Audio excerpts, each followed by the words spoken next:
ጌታን እኛ እንዳዋረድ ነው። በእውነት እንደ ፕሮቴስታንት እኛ ጌታን እንዳዋረድ ነው። ማን ጌታን አዋረደው? ትቻለህ። ኤርሚያስ ሪከርድ ያደርጋል። አንዱ ሪከርድ ይኸው እህታችን እንኳን አይደለችም፣ እህቴ አይደለችም። እኔ ሐሰተኛ ነብይ እህቴ ሊሆን አይችልም። እሺ ቡርቴ የሞለጨችውን ሪከርድ አድርጎ ይሄ ሪከርድን ቁጭ አድርጎ ነው እንግዲህ ዮኒ ማኛ በእሷ ዳነ ምናምን ብሎ ገስት ላይ አብረው እንትን የሚሉት ሙድ የሚያያዙት በዚህን ያክል ደረጃ በነውረኝነት የወደቁ ሰዎች ናቸው። እኔ ያዝናለሁ በእነዚህ ሰዎች። ያት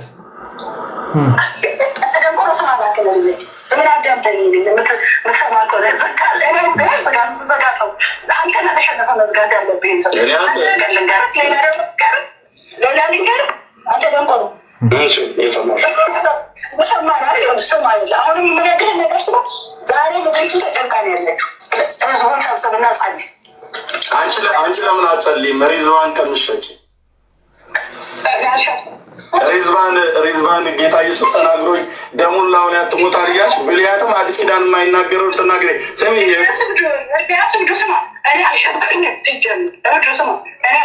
ልክ ነኝ። እብድ ነኝ፣ ለክርስቶስ እብድ ነኝ ማለት ነው። ቪዲዮን አሳይ የምትለኝ ብራዘር ምን ሆነ ነው? አማርኛ ፊልም እኮ አይደለም። በእሷም በኩል ካሜራ ተደቅኖ በሱም በኩል ካሜራ ተደቅኖ ኤርሚያስ ሲያወራ ካሜራው ኤርሚያስ ላይ እየመጣ የፊቱን ቁጣ የፊቱን መናደድ ካሜራው እያሳየው ቀረብ አድርጎ የስሜቱን መናጠብና መለወጥ ካሜራው እያሳየ ከዛ በኋላ ቡርቴ ቁርጠኛ በሆነ ምላሷና አቋሟ አንተ ደንቆሮ ስማ ስትል ፊቷ ላይ ያለው መጸየፍ መናቅ ለኤርሚያስ ያላት ንቀት ካሜራው መለስ አድርጎ እሷን እያሳያት እኮ የተቀረጸ አይደለም። ኤርሚያስ እኮ ነው እዚህ እንትን ቲክቶክ ላይ ኤርሚያስ እኮ ነው ቲክቶክ ላይ እያለቀቀ እዚህ እንትን ዩቲዩብ ላይ ነው ያገኘሁት እኔ እና ቪዲዮን አሳይ ስላልከ ነው። ድምፁ ይበቃል ብራዘር። እችንም ያጣፍጥልህ። እችንም እኔ ያመጣሁልህ ዝም ብለህ ተጠቀም።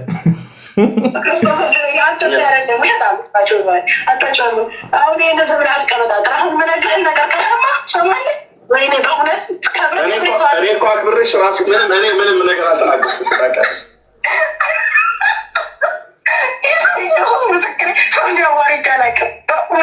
በእውነት ነው የምነግርህ። አንተን ግን አንተን በዘመን አንተ እባብ ደግሞ ጌታ እባብ ነዋል። አንተ እባብ ደግሞ ጌታ እባብ ነው አለኝ አለች። ወይ ኤርሚያስ፣ ኤርሚያስ እኔ ብዙ ነገር ብለውኛል። ሐሰተኛ ነቢያት ነገር ላይ አልፈርድብም። እባብ ነው አለኝ ጌታ አለች። አንተ ድፍረቷ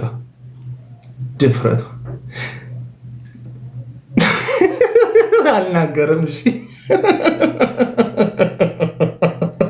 ጌታ እባብ ነዋል። ከዛስ ምን ብሏል ጌታ በወንጌል ላይ ሲያስተምር? እባብና ጊንጡን ትረግጡ ዘንድ በጠላት ኃይል ሁሉ ላይ ስልጣን ሰጧችሁ ይላል። ስለዚህ ቡርቴ የቀለሜን እባብነት ጌታ ከነገራት በኋላ እርገጩ ነው የሚላት። እባብና ጊንጡ እርገጡ ይላላ መጽሐፉ። በጠላት ኃይል ሁሉ ስልጣን ሰጧችሁ ይላላ መጽሐፉ። እና ቀለም ወርቅን ስታየው እባብ ነው የሚታያትና እርገጩ ነው የሚላት። እሺ ጌታ ተናግሯታል። እኔ እባብ ነው። ይሄ የአሁኑ ቀጥሎ ያለው የቀለም ወርቅ ኤክስፕሌን ሲያደርግ ነው ነገሮች ማለት ነው። ልብ በሉ እስቲ ሁላችሁም ኮመንት ላይ ልብ በሉ እስቲ። ልብ ብላችሁ ጻፉ። ልብ በሉ እስቲ። እሺ ይሄ ጌታዋ አንዴ እባብ አንዴ የተቀባ እያለ ይነግራታል ማለት ነው። አሁን ወንድሞችና እህቶቼ ኦኬ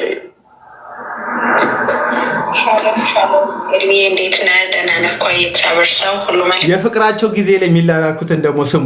ሮማንቲክ ታይም በነብይት ብርቱካን ልብ ውስጥ ስለ ቀለሜ ፍቅር በሚንፎሎፎል ጊዜ ውሃ ከፏፏቴ ላይ ሲወርድ አለቱንም ሲገጨው የሚያሰማው ሸዋ የሚል ድምፅ በፍቅሯ በልቧ አለት ላይ የቀለም ወርቅ ፍቅር ሲፈስ የሚፈጥረው ድምፅ ደግሞ ትመለከቱታላችሁ። የወፎቹ ጫጫታ ዝማሬን ደግሞ ትመለከቱታላችሁ። ይሄ የጸላቸው ጊዜ ነው፣ የጠላቸው ጊዜ ነው። የፍቅራቸው ጊዜ ላይ ደግሞ እኔ ልነጠፈልሽ ኮብልስቶኑን እንትን ላደርግልሽ ምናምን በሚባባሉበት ጊዜ ሶፋው ይቆረቁራል፣ ቴሌቪዥኑ አይንህን ይጎዳዋል፣ የሞባይል ስክሪኒክ ስለሚጎዳክ እኔ ታብታብ ላደርግልህ፣ ላይቭ ክን እኔ አጀስት ላደርግልህ ምናምን በሚባባሉበት ሰዓት ላይ ደግሞ ምን እንዳለች ስሙ።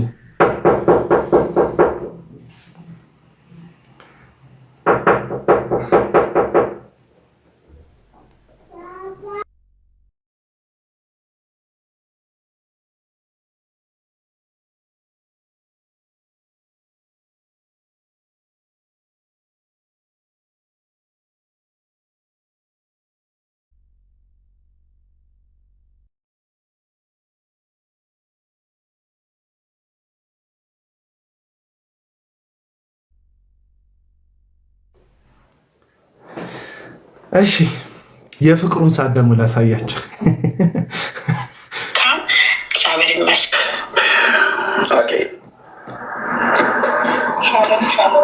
እንዴት ነህ? ደህና ነህ እኮ የእግዚአብሔር ሰው ሁሉ መልካም፣ እግዚአብሔር ይመስገን። እኔ የምልህ እግዚአብሔር ሰው ነገ ከዮኒዬ ጋራ ላይቭ እንገባለን። ጌታ ቢፈቅድ አንተን ብትኖር ደስ ይለኛል። ብትገባ አብረን ብንገባ። የእግዚአብሔር ሰው ኤርሚዬ እንዴት አይነት ሸንጋይ መንፈስ እንዳለ እንድትመለከቱ እነዚህ አገልጋይ ነን የሚሉ ሰዎች ጋር እንዴት ያስጠላል፣ እንዴት ይደበራ። በመድኃኒዓለም ሰው እንዴት አይነት ሸንጋይ መንፈስ እንዳለ። የእግዚአብሔር ሰው ኤርሚዬ ነገ ከነ ዮኒዬ ጋር ላይቭ ስላለ አንተ እንድትገባ እባቡን ልታስገባ አንድ ገስት ለእባብ አላት ቡርቴ ጌታ እባብ ብሎሃል ያለችውን ሰው ጌታ እባብ ነው ብሎኛል ያለችውን ሰው አንድ ገስት ለእባብ ተይለት ብሏታል መሰለኝ ጌታ። አንተ ብትመጣ ደግሞ አለች ስሙት፣ ነገ ከዮኒዬ ጋራ ላይቭ እንገባለን። ጌታ ቢፈቅድ አንተን ብትኖር ደስ ይለኛል። ብትገባ አብረን ብንገባ ጥሩ ነው ብዬ አሰብኩ። ዝም ብዬ ማለት በቃ አላውቅም፣ ብቻ ስጸልይ ዝም ብዬ ተንበርክኬ ስጸልይ የማየው ነገር አንተ ከኛ እዛ ሆነህ ነው የማይክ እና እስኪ ምናልባት ወይኔ ቡርቴ አይታችኋል። ማይታያት ነገር የለም። እንትን ላይቭ ከመግባቷን በፊት ራሱ ገስት ላይ እነማንን እንደምታስገባ ጌታ እንትን የሶሻል ሚዲያዋን ማኔጅ የሚያደርግለት ጌታ ነው ራሱ ያሳያታል በህልሟ። እንትን ቶፕ ላይ በትልቁ የምታደርጊው ቀለሜን ነው። ዮኒ ማኛ ደግሞ እዚህ ጋር በትልቁ ደግሞ ይሆናል። ደግሞ እዚህ አጋፋሪዎቹ እነ ሻወልና እነ ሻሞላ ደግሞ እዚህ ጋር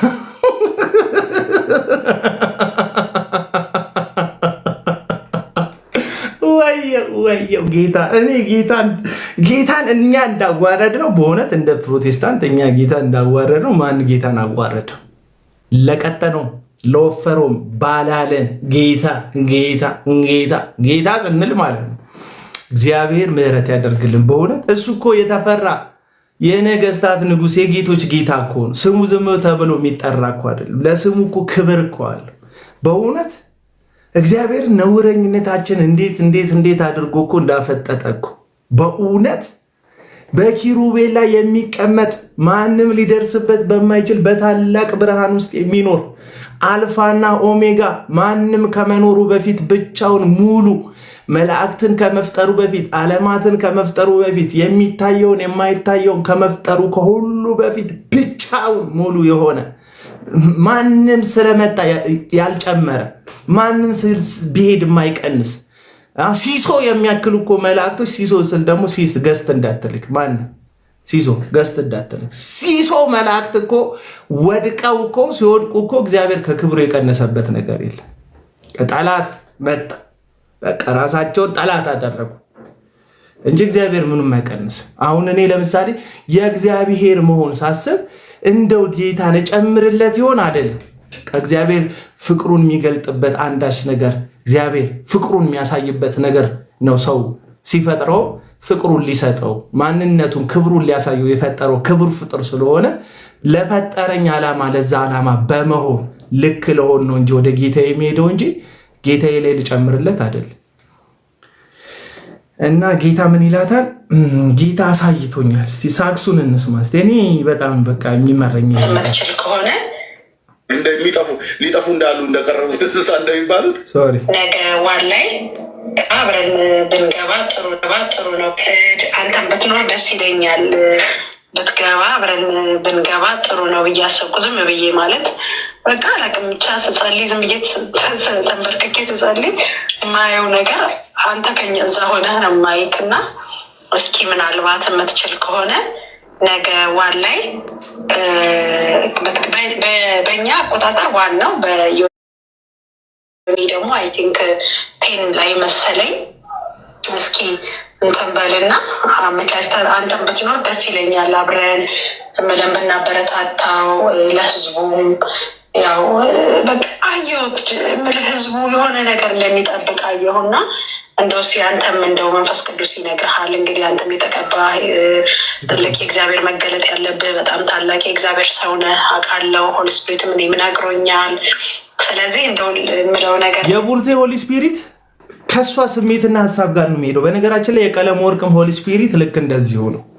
ቀለመ ወርቅ ስትጣሉ ወዳጅ የሆናችሁ ጊዜ ወንጌላዊ ነው ማንም ባይስ ሙሉ ወንጌል ባትስማማ ቃለ ህይወት ባይስማማ መሰረተ ክርስቶስ እንደው አምጥታ ይሄ ልጅ ሙሉ ወንጌል ባትለው ወንጌላዊ ነው ባትለው አቤል አቡነ ወንጌላዊ ነው ማንም የፈለገውን ይበል እኔ ወንጌላዊ ነው ይላል።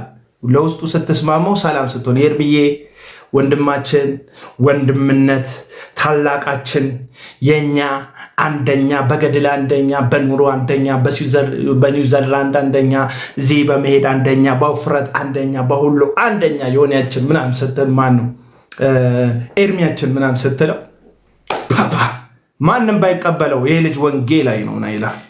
ኤርሚያስ እዚህ ጋር ተሳስተሃል፣ እዚህ ጋር አረጋጋው፣ እዚህ ጋር ችግር አለበት። ሻላ መንፈስ ነው ያለበት። ጥቁር ጉንዳን ነው ከነከሰ አይለቅ።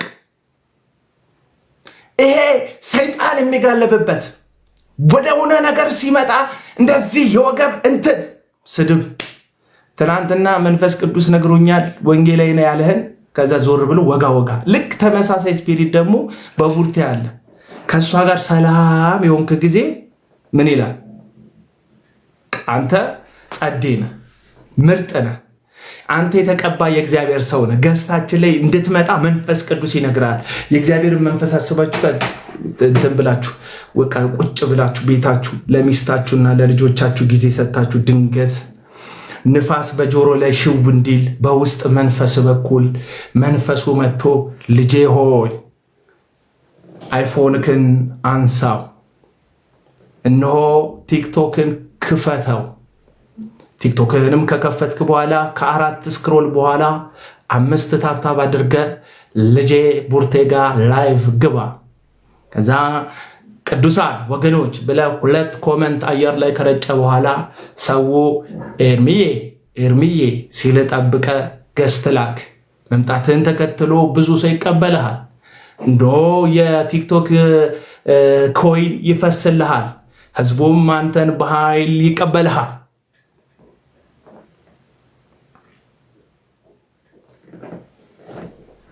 ሲልህ ማለት ነው። ማን?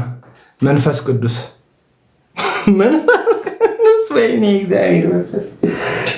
የእግዚአብሔር መንፈስ እንደነ ቡርቴ ግን የእግዚአብሔር መንፈስ ላይ ድፍረት የተደፈራል። እንደነ እስራኤል ዳንሳ፣ እንደነ እዩ ጩፋ፣ እንደነ ዮናታን አክሊሉ የእግዚአብሔር መንፈስ ላይ የተዳፈራል።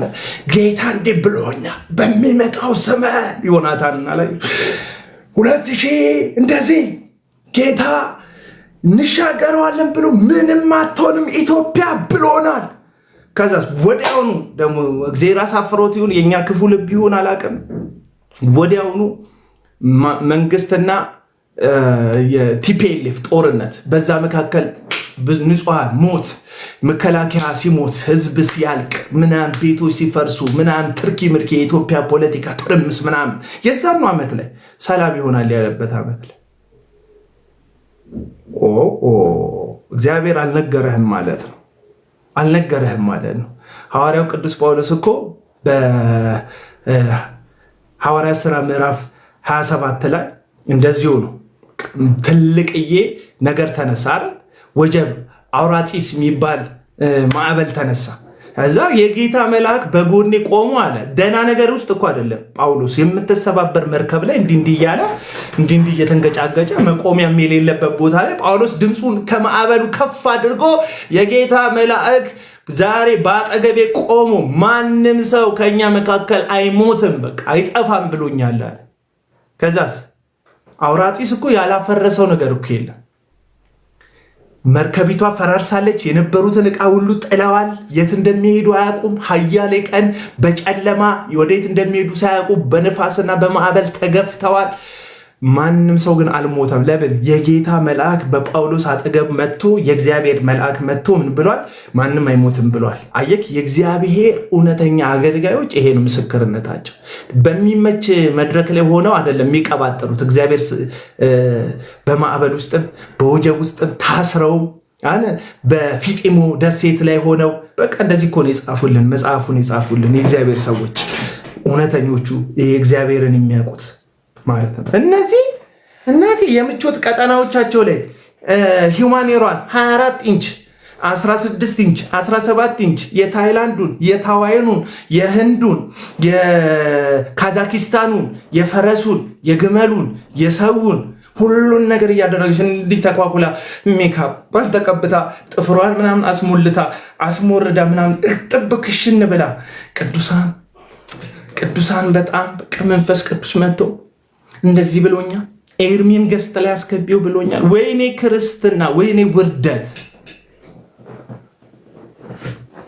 የግመል እኔ እንጃ፣ አንዳንዶቹ ከኋላ ቀርተው ስላየዋቸው ምናልባት የግመል ይሆናል ሊያደርጉት ብዬ አላቅም። የግመል ይኑር አይኑር እንኳን ዝም ብዬ ነው ለጨዋታው ድምቀት። እና ምንድን ነው የምትለው?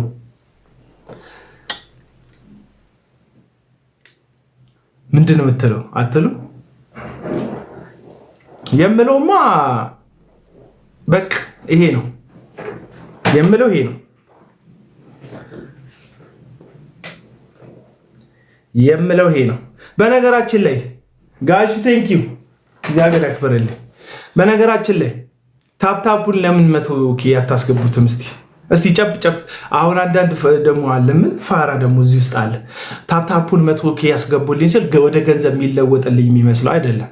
የላይቭን እንትን ያደምቀዋል። ገባ? መሀል ላይ እኮ ፊት የማይመቸዋል። የዚህ ልጅ ፊት ረዥም ነው፣ ሪፖርት ላድርገው። ለዚህ ለፊቱ ሳያወራ እንደዚህ ብሎ ሪፖርት የሚያደርግ ሰው፣ ድምፁን ቀንሶ የሞባይሉን ሪፖርት የሚያደርግ ሰው አለ። 100K እስቲ እናስገባው። እስቲ ሁላችሁ 500 ጊዜ ያዝበለው። እየነዳት ሹፌር ምናምን ካለ እዚህ ውስጥ አታድርግ። አንተን አይመለከትም አባቴ። መስማት ራሱ በቂ ነው። እያበሰልሽ ያለሽ ደግሞ አረብ ሀገር ያለሽ እህቴ ካለሽ አረ በሰላም እያበሰልሽ ዝም ብለሽ ስሪ። ምንም ታብታብ ማድረግ አይጠበቅብሽም። ቤት ውስጥ ያላችሁ ተኝታችሁ ያላችሁ ጣታችሁና ስልካችሁ የተገናኘ ሰዎች ብቻ ታብታብ አድርጉ፣ ይሞላል። 100,000 እናስገባው እስቲ። ለወንጌል ስራ ምናምን አላችሁም እንግዲህ አለላችሁ። ሳክስ ነው። ሌሎቹም እየሰከሷቸው ነው። ባለፈው ያልኳችሁ ልጅ እንደታሰረ ሰምቻለሁ። ዝም የምለው በነገራችን ላይ ፍርድ ቤት ጉዳዩ ስለተያዘ የኔን ንግግር ተከትሎ በእስር ቤት እነዛ ፖሊሶች መከራ እንዳይጨምሩበት ብዬ ነው። በቃ ዝም ያልኩት። ዝም ስለ የሰማችሁ ሰዎች ባለፈው እዩ ጩፋ ለህይወቴ ያሰጋኛል ብሎ ቪዲዮ የሰራውለት ልጅ ከታሰረ አሁን አይ ቲንክ ሳምንት ይሞላዋል። 12 ቀን ተቀጥሯል እና ሰበብ ሲፈለግበትም ስለነበረ የፖሊስን መልካም ስም በማጉደፍ በሚል ክስ ተከሷል። አይኑ ይህን ክስ ሲጨርስ መልሰው የስም በማጥፋት ወንጀል ብለው ደግሞ ይከሱታል መልሰው ከሳሾቹ ማለት ቤት መተው ነው የያዙት። 12 ቀን ቀጠሮ ተቀጥሮበታል። ስለዚህ አሁን እኔ ሀሳብ ብናገር እዩ ጩፋን ብናገር ከዚህ ጋር አያይዤ ባወራ ምናምን እንትን ነው ማደርገው፣ ልጁ ላይ መከራ ነው ማበዛበት። ለዛ ነው ጸጥ ያልኩት፣ ስለማላቅ አይደለም።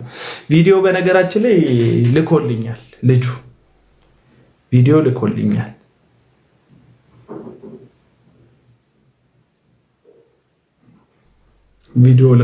ግን ያ ፖሊሶች ስለሆነ ያሰሩት እዛ ውስጥም ደግሞ የደረሰበት ያለው ነገር አለ። ጌታ እንግዲህ ከልጁ ጋር ይሁን። አንድ እዩ ጩፋ ለህይወት ያሰጋኛል ብሎ እዩ ጩፋን ያልተቀበለ እዛ በወላይታ ሶዶ የሚገኝ አንድ ወጣት አለ እና እሱ ልጅ ታሰረ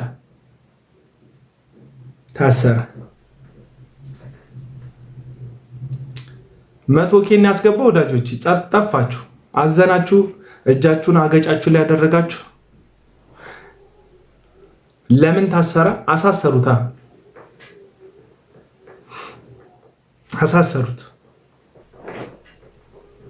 God is good. Thank you. እግዚአብሔር ያክብርልኝ። ይታለ 80 እስቲ ታብታብ አድርጉ።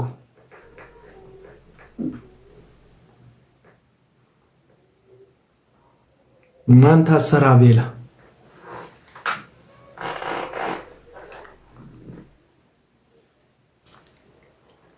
የሆነ ቪዲዮ አይታችኋል? እዩ ጩፋ ከመጋዘን ውስጥ ሲወጣ እንዴት በፍጥነት ተደባቆ እንደሚወጣ አይታችሁታል? ጠጣ ብሎ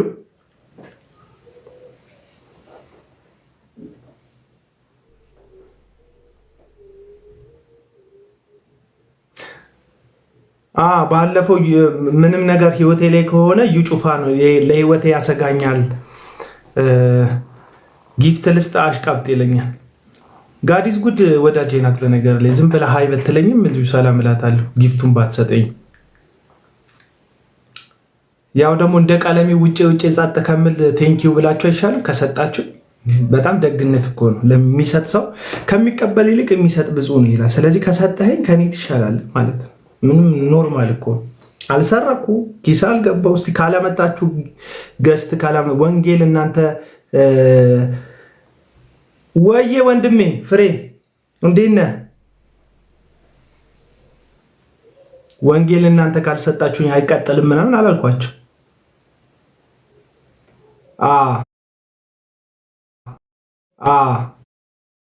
እና ክሱ የተያዘው ያው ባለው ጉዳይ ነው የተያዘው። ልጁ ግን ክሱን ያው ራሳቸው ፖሊሶች ወሰዱትና ምን ብለው ከሰሱት? የፖሊስን ስም በማጥፋት የህግ አካላቶችም እንደዚህ እያደረጉኝ ነው ስላለ ብቻ እሷ ተወስዶ አይ ቲንክ ስም ማጥፋት ወንጀል ስለሆነ የሚለቀቅ ይመስለኛል።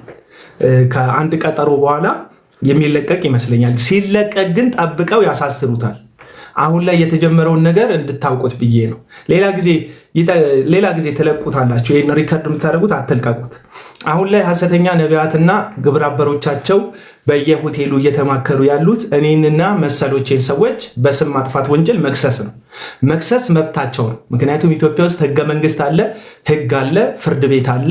ስለዚህ በዚህ የፍትህ ስርዓት እኔም ሆንኩኝ ማንም ሰው በፍትህ ስርዓቱ ማለፍ አለበት። አንድ ሰው ኢትዮጵያ እስከሆነ ድረስ የመክሰስ መብቱ የተጠበቀ ነው። የመክሰስ መብቱ ምንም ያለ ነው፣ የተጠበቀ ነው። ክስ ካቀረበ በኋላም የተከሰሰ ሰው ራሱን መከላከል፣ ምስክርነት ማቅረብ፣ ከዛ ፍርድ ቤቱ በሚወስነው መሰረት ዋስ ከሆነ በዋስ መፈታት፣ ፍርድ ከሆነም ደግሞ እስርም ከሆነ መታሰር አለበት። አሁን ላይ ግን ይሄ ሄዱ ያሉት ተቀናጅተው ነው። 4፣ 5፣ 6 የሚያክሉ ሐሰተኛ ነቢያቶች ስማቸውን አሁን አልጠቅስላችሁ። እነዚህ ነቢያቶች ተሰብስበው እየተማከሩ ያሉት ምክር ምንድን ነው? ስፔሻሊ አቤል አቡና ላይ ማለት ነው። ይህን ሰው እንክሰሰው። በምን? በስም ማጥፋት ወንጀል እንክሰሰው። ስማቸውን ስለምጠቅስ ነው እንደዛ የሚያደርጉት።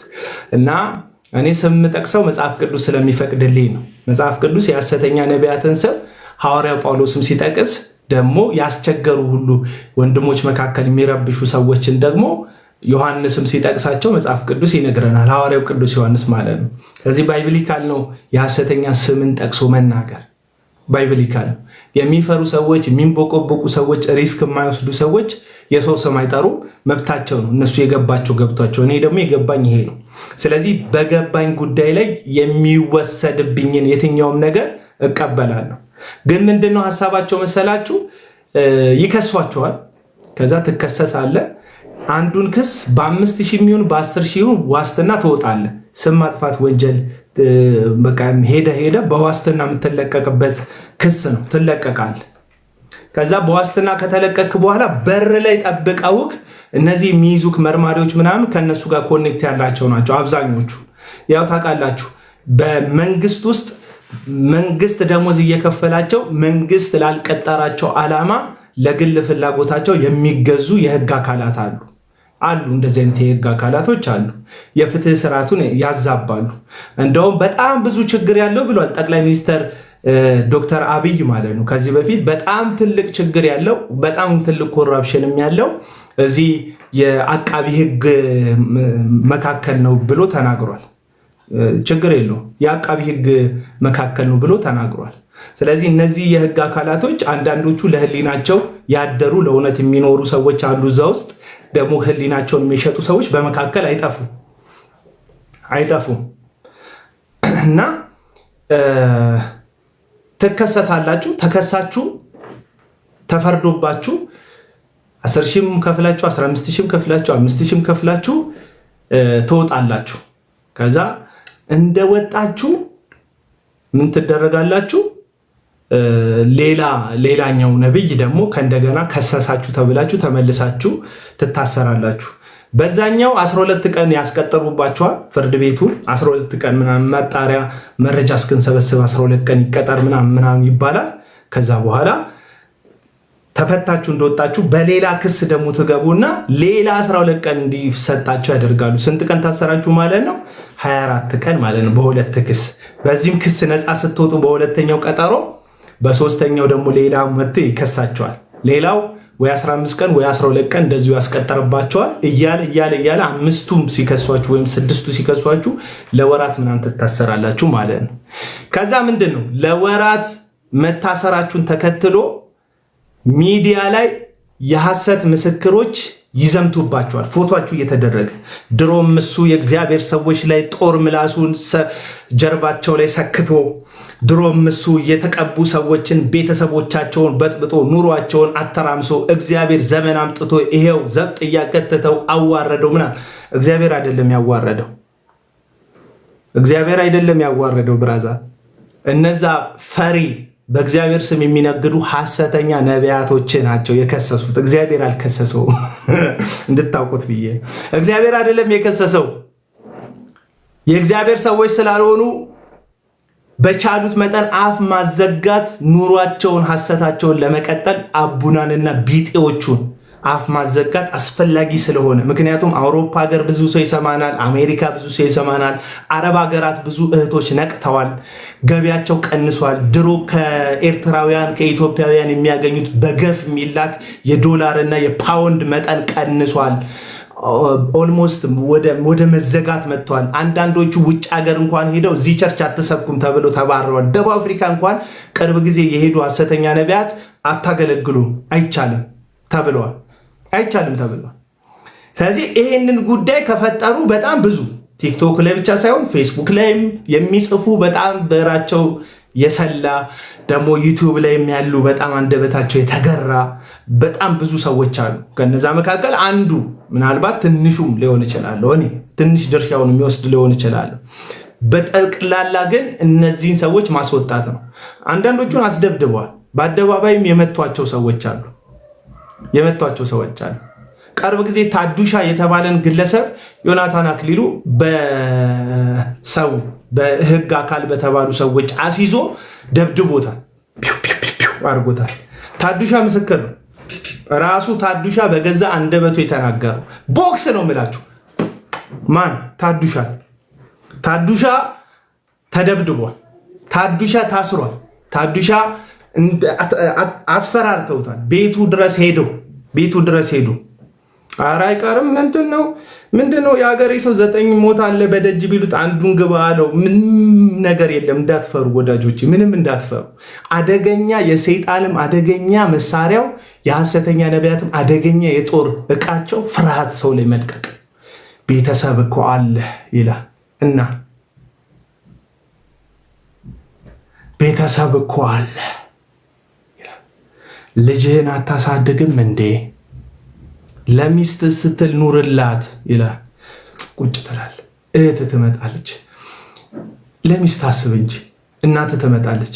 እሺ ለራስህ ባታስብ ለትንንሽዬ ልጆች ለምቦቅቅላ ልጆች አታስብም? ይሁሉ የሚመክሩክ ሰዎች ጠልተውክ አይደለም። ምክራቸው ውሸት አይደለም። በዛ ውስጥ ግን ሰይጣን ፍርሃት ወደ ልብክ ውስጥ ይከታል። ኢኮኖሚህ እኮ ተናጋ፣ ኑሮ እኮ ተመሳቀለ፣ ይሄው አትይም እንዴ ወዝህ እኮ ጠፋ። ወዛችን ጠፍቶ አይደለም፣ የተመጣጠነ ምግብ መብላት ለምደን ነው። እነዛ ችፍ ያለ ወዝ ያለባቸው ያገኙትን የሚቀለጣጥሙ የድሃው ኪስ ውስጥ ገብተው የድሃውን ኪስ እንዲገልብጠው የሚመዘብሩ የፈለጉትን ሲያግበሰብሱ እኛ መርጠን እየበላ ነው። ደረቅ መጠጥ ያልነው እንጂ ከስተን እግዚአብሔር ከኛ ተጣልቶ አይደለም። ስለዚህ ምንድነው የሐሰተኛ ነቢያቶች ትልቁ አቅማቸው ምንድነው? ፍርሃትን በሰው ልብ ውስጥ መርጨት። በማን? በወዳጆች በዘመድ። አሁን መታሰሩ ግቡ እሱ ነው። ትታሰራለህ፣ ታስረህ የሚመጡ አሉ። አንድ ምሳቃ ይዞ መጥቶ 30 ደቂቃ ይመክራል። አቤላ ግን ስትፈች በቃ ላሽ ቢያቸው ምን አገባሽ? እኔ የሰፈሬ ልጆች አሉ፣ በቃ ኖርማል ዓለማዊ ህይወት የሚኖሩ የኔ ሰፈር ልጆች ማለት ነው። ኳስ ምናምን ሜዳ ላይ የሚሆኑ ስፖርተኞች ፍሬንዶች አሉ። ይመጣል። አረፍታቸው ምን በጣም እኮ ገገማ ናቸው እኮ ሰዎቹ፣ ጨካኝ አረመኔ ናቸው። አቤላ ምንድን ነው አንተ ላሽ አትልም እንዴ? በራስ ሙድ አትራመድም? ምን አጋተተ ከነዚህ ሰዎች ጋር ምን ይሉኛል? አሁን እነዚህ ወንድሞቼ ለእኔ አስበውልኝ ነው የሚነግሩኝ። ሰይጣን በዛ ውስጥ ግን የሚነግረኝ ምንድን ነው? ፍርሃት።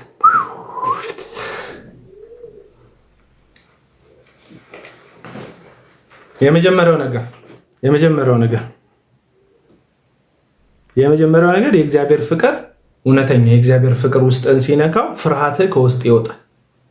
በነገራችሁ ላይ በጣም ፈሪዎች ነበሩ አይደል? ሐዋርያት እኮ ፈሪዎች ነበሩ አይደል? እነዛ እንደ ጌታዬ አልሰቀልም ተዘግዝቄ ልሰቀልም ተብሎ በቤተ ክርስቲያን ታሪክ የተነገረለት ጴጥሮስ 3 ጊዜ ገረድ ፊት ሁሉ ክዶታል። ፍርሃት ነበረበት። የትንሣኤው ምስክር ከሆነ በኋላ መንፈስ ቅዱስ በኃይል በላዩ ላይ ከመጣ በኋላ ፍርሃትን አውጥቶ ነው የጣለው። እውነተኛ ክርስቲያን ስትሆን ፍርሃት ከውስጥ መጥፋት አለበት። እኔ በጣም ደስ ይለኝ። ሰይፍ ይመጣል፣ ነገ ስለት ይመጣል፣ ጌታን ካድ ትባላለህ። በቃ ሰይጣን የመጨረሻ የሚያቀርብልህ ኦፈር ግድያ ነው፣ ዛቻ ነው። ስለዚህ አንፈራችሁ። አዎ ኮኔክሽን አላችሁ፣ ግን አንፈራችሁ።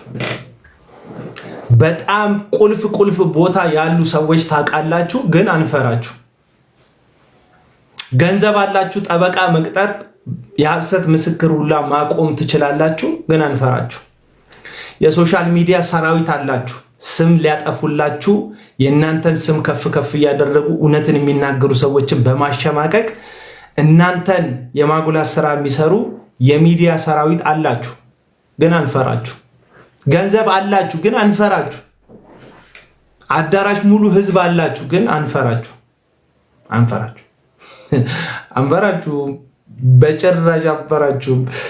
በጭራሽ አንፈራችሁ። ጉልቤ ሰዎች ጋርዶች አሏችሁ፣ ግን አንፈራችሁ። እንደ ባለፈው ሰው ማሳገት ሁሉ ትችላላችሁ፣ ግን አንፈራችሁ። ፖሊስ ጣቢያ ሰውን ማስገባት ትችላላችሁ፣ ግን አንፈራችሁ። ኮነሬል ኮማንደር አቁም እንትን አስገብታችሁ ባለፈው በነገራችን ላይ ቪዲዮ ሰርዝ ምናምን ሲሉኝ የነበሩ እዛ ክልል ላይ ኮነሬሎች እና ኮማንደሮች ናቸው። አንተ ቪዲዮ ሰርዝ ምናምን ይሉኛል። ለዛ ሐሰተኛ ነብይ ቢሮ ጠርቶ የሚያስደነግጠ ኮነሬል ምንም አንድ ቪዲዮ የ20 ደቂቃ ቪዲዮ እኮ ነው የሰራህበት። ያሸማቅቋል። ልብሳቸው የሚገርም ነው።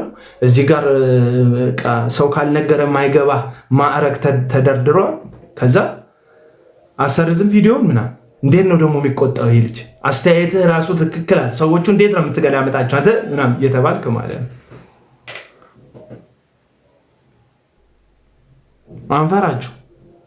አንፈራችሁ። ለህግ እንገዛለን፣ በስርዓት እንኖራለን። የሚያስፈልገው ነገር ሀገራችን በምትጠይቀን በሚያስፈልገው ነገር ለመገኘት ራሳችንን እንሰጣለን። ግን እናንተን ህገወጦቹን ግን አንፈራችሁ። ህጋዊ ልብስ ለብሳችሁ ህገወጥ የምትሆኑትን ሰዎች አንፈራችሁ፣ ጭራሽ አንፈራችሁ። እና ወደ እንትኑ ልሂድ፣ ወደ ቀለም ወርቅ ልሂድ። አመረርኩኛል፣ ሶሪ ብለው ወጥቶ ነበር ጥሩ ናት። ብትኖር ደስ ይለኛል፣ ብትገባ አብረን ብንገባ ጥሩ ነው ብዬ አሰብኩ። ዝም ብዬ ማለት እኔ የምላችሁ እዚህ ውስጥ ያላችሁ ወገኖች፣ እስራኤል ዳንሳ ላይ የሰራውበት ቪዲዮ አለ። ከዚህ በፊት አንድ ብርም አለ የሚል ቪዲዮ ሰርቼ ነበረ። ብርክቲ ሰላም ላንቺ እንዴት ነሽ? አንድ ብርም አለ የሚል ቪዲዮ ሰርቼ ነበረ። ሪፖርት አድርገው እንዳስጠፉብኝ ታውቃላችሁ። አሁን ድረስ አይሰራም። በቃ የለም ጠፍቷል። የሚዲያ ሰራዊት ስላላቸው እባካችሁ 10 ጊዜ ምለቃቸው ቪዲዮዎች 10 ጊዜ ኮፒ ሊንክ 10 ጊዜ ብቻ ኮፒ ሊንክ 10 ጊዜ ኮፒ ሊንክ ለማድረግ በጣም ትዕግስትና ለዛ ሰው በጣም ፍቅር ማሳየት መቻል አለባችሁ። አይኑ ግን እንደው በልባችሁ ትንሽ ሪዘራሽ ቦታ መድኃኒዓለም ሰጥቶኝ ከሆነ ገባ ብላችሁ ቪዲዮ ሲመጣ ገባ ብላችሁ 10 ኮፒ ሊንክ ብታደርጉልኝ ከዛ ትንሽ ሰከንድ ብታዩት እንደው አይመለከተኝም ይሄ ጉዳይ ብትሉ፣ ምክንያቱም የሚመለከታቸው ሰዎች ጋር እንዲደርስ ጉልበት ያገኛል። ይህንን እንትን ላይቭ አይደለም ኤደን እህቴ፣ ይህን ላይቭ አይደለም ቪዲዮ፣ ምክንያቱም ለሰዎች ይጠቅማቸዋል። በቃ አላውቅም ብቻ ስጸልይ ዝም ብዬ ተንበርክኬ ስጸልይ የማየው ነገር አንተ ከኛ እዛ ሆነህ ነው የማይክ እና እስኪ ምናልባት የምትችል ከሆነ ነገ ዋን ላይ በእኛ አቆጣጠር ዋናው በዮኒ ደግሞ አይ ቲንክ 10 ላይ መሰለኝ እና ቡርቴ እንደሰማችኋት በእኛ አቆጣጠር ዋናው በዮኒ ደግሞ 10 መሰለኝ። በአንተ ደግሞ አይ ቲንክ እንትን ላይ ነው። ሰዓታችሁ እንደዚህ ዝብርቅርቅ እንዳለ በፀሐይ ምክንያት ባላችሁበት ሀገር ርቀት ምክንያት ህይወታችሁም እንዲሁ ምንድን ነው ምስቅልቅል ያለ ነው። ንግግራችሁ ምስቅልቅል ያለ ነው። መግባባት ማትችሉ ናችሁ። የጠላት ወዳጄ የሚል ዘመቻ ነው የምትዘምቱት። አለቀ በቃ። እዚህ ሚዲያ ላይ እኔ አቋም ያለው ሰው አይቻላቅም። በእውነቱ ከሆነ ብዙ አቋም ያለው ሰው አይቻላቅም። ሁሉም ኦፖርቹኒቲውን ነው የሚጠብቀው። በእውነት ኦፖርቹኒቲውን ነው የሚጠብቀው።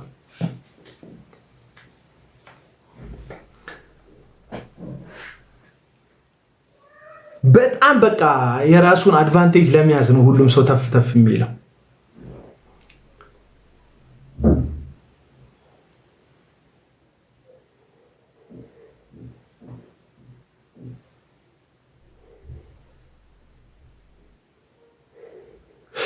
እሺ አሁን ታሲል አንድ ላወራበት ያሰብኩት ሀሳብ ትዝ አለኝ። በነገራችን ላይ አሁን ሰሞኑን እዚህ ሚዲያ ላይ ቪዲዮ ልሰራበት ነበር፣ ግን እንትን በሉት እናንተ ከፈለጋችሁ ሪከርድ አድርጋችሁ ልቀቁት። ሰሞኑን ኤርሚያስ ሰላም ላንተ ይሁን። እዚህ ሚዲያ ላይ ሰሞኑን በጣም መነጋገሪያ ሆኖ የሰነበተው የምታውቁት ጉዳይ የፊንቴክ ጉዳይ ነው። የፊንቴክ ጉዳይ ከቸርች ማጭበርበር ጀምሮ የወጣ ጉዳይ እንደሆነ ታውቃላችሁ? ስንቶች ይህንን ታውቃላችሁ? ዳንኤል ዮሐንስ የተባለው ባለቤት ሆኖ የተገለጠው መጀመሪያ ሄሎ ታክሲ በሚለው በጣም ወደ 600 ሚሊዮን ቁጥር ከተሳሳትኩ ታርሙኛላችሁ ትልቅ ገንዘብ አጭበርብሯል የሚባለው ወደ 1.7 ቢሊዮን ደግሞ እዚህ ጉዳይ ላይ ሰራ ወይም ተጭበረበረ ተብሎ የተነሳበት ሰው ሜጀር ዳንኤል ወይም ሜጀር ዋን ዳንኤል ተብሎ ነው የሚጣራው። መጀመሪያ ይሄንን የኢትዮጵያ ሕዝብ ትራይ ኤንድ ኢረር እስቲ የኢትዮጵያ ሕዝብ ይጭበረበራል አይጭበረበርም የሚለውን ሙከራ የመጀመሪያ ጊዜ የተደረገው ምን ላይ ነው? ቸርች ውስጥ ነው። ይህም ቸርች ደግሞ አሁን እናንተ ለቀልድ ነው። አሁን ዛሬ እስራኤል ዳንሳን በተመለከተ ቪዲዮ ሰርቻለሁ። እስራኤል ዳንሳ በጣም ምስኪን የሚመስል ንግግሩ ለቀልድ የሚመች ለቀልድ የተጠጋ ነገር ግን እጅግ በጣም አደገኛ የሆነ አካሄድ የሚሄድ በጣም ብዙ ትልልቅ ስራዎችን ይሰራ እጅግ በጣም 10 ሐሰተኛ ነቢያት ብታስቀምጡ ቶፕ 10 ውስጥ ልታገኙት የምትችሉት አይነት ሰው ነው እስራኤል ዳንሳ። ቋንቋውን አይታችሁ የአፉን አማርኛ ሁለተኛ ቋንቋው መሆኑን ተከትሎ መኮላተፉን አይታችሁ ለቀልድ የሚመች ስለሆነ ስቃችሁ የምታልፉ ሰዎች ተሸውዳችኋል። እስራኤል ዳንሳ ማለት እጅግ በጣም ብዙ ገንዘብ ከሰዎች በትንቢትና በነቢያት ስም ብዙ ነገር የሰራ ነው። የዛሬ 5 ዓመት ኢሳት ብላችሁ ሰርች አድርጉ። ኢሳት እስራኤል ዳንሳ ብላችሁ ሰርች አድርጉ። የዛሬ 5 ዓመት 2 ክፍል የተሰራለት እስራኤል ዳንሳ ፕሮግራም ተሰርቷል እና በጣም ብዙ ነገር ነው እስራኤል ዳንሳ ያደረገው። ብዙ ሰዎች ለመሞታቸው ተጠያቂ መሆን የሚችል የተነገረበት ነገር አለ። የብዙ ሰዎች ትዳር ፈርሷል፣ ብዙ ህይወት ተበጥብጧል ማለት ነው። ስለዚህ ይሄ ፊንቴክ የሚባለው ዳንኤል የወጣበት ጉዳይ እስራኤል ዳንሳ ነብይና ሐዋርያ አድርጎ የቀባው አንድ ሰው አለ። ነብይና ሐዋርያ አድርጌልሃለሁ ብሎ ቸርች ነገር መጋዘን ከፍቶ ሰጠው እንዲያጭበረብር ማለት ነው። ይሄ ዳንኤል የተባለው ሜጀር ዋን ሆኖ እስራኤል ዳንሳ ከቀባው ሰው ጋር ነው አብሮ መጀመሪያ ማጭበርበሩን ማምታታቱን የተለማመደው። እንዴት የኢትዮጵያ ሕዝብ እንደሚሸወድ እንዴት የኢትዮጵያ ወንጌላውያን አማኞች ማጭበርበር እንደሚኬድባቸው ልብ ለልብ ልብ ከልብ የሚባል ፕሮግራም ፓስተር ኬፋ ሚደቅሳ ያዘጋጀ የነበረ ፕሮግራም ላይ ቀርቦ ራሱ በገዛ አንደበቱ መስክሯል። አሁን ላይ የኬፋ ሚደቅሳን አካውንት ይሄ መንግስት ወይም ደግሞ የብልጽግና መንግስት ወደ መንበረ ስልጣኑ በመጣ ወቅት አካባቢ ላይ ሙሉ ለሙሉ አካውንቱ ሀክ ተደርጎ የኬፋ ሚደቅሳ ጠፍቷል።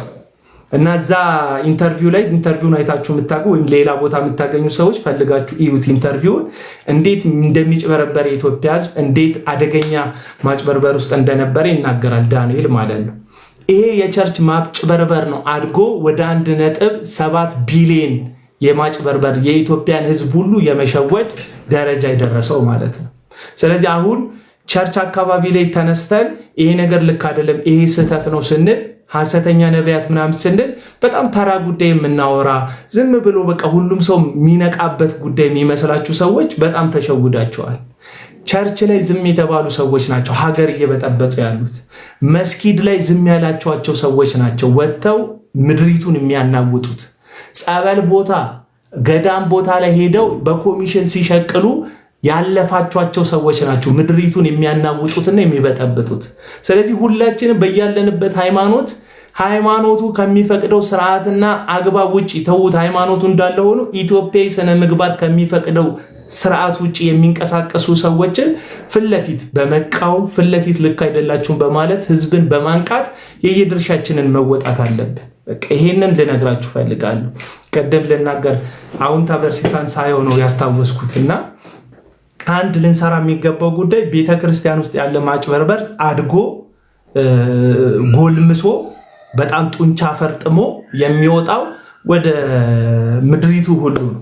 ስለዚህ ዳንኤል ቸርች የጀመረውን የስም መጥራት የሐሰት ትንቢት የመናገር ማጭበርበሩን አሳድጎ ነው ወደ ሄሎ ታክሲ ደግሞ ቀጥሎ ወደ ፊንቴክ ኢንቨስትመንት ውስጥ ገብቶ ብዙ ሰዎችን እንዲጭበረበሩ ምክንያት የሆነው ማለት ነው።